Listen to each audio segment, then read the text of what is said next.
Hello and welcome to Puzzle Masters product review. Today we will be taking a closer look at the Not So Magnetic puzzle. This puzzle was designed by Samuel Farinas from 22 Hobbies.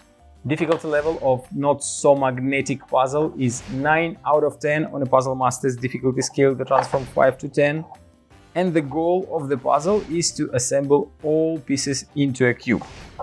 This puzzle was 3D printed with different color of plastic, and it is based on a classic Soma cube, which has 240 different solutions. But since this puzzle is not a regular Soma cube, it's a variation of Soma cube, there are magnets in each piece, and some parts just don't want to go together. Like this green and blue part, when you put them together, the magnets repel each other and they don't want to stay together. So you have to find the correct position for all parts, and only then you will be able to assemble the cube. Like you see this green piece, I put it here, but it just moves out because magnets repel it and it won't stay there. Oh, I moved it a little bit.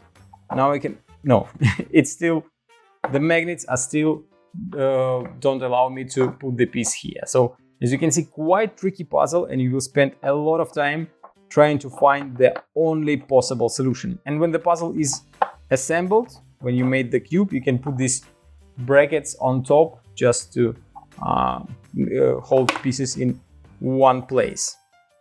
So as you can see, quite tricky and interesting. I like when puzzle designers find new ways how to make classic old puzzles fun again. If you like the Not So Magnetic puzzle and you wanna buy it, go to puzzlemaster.ca. Thank you for watching. See you next time.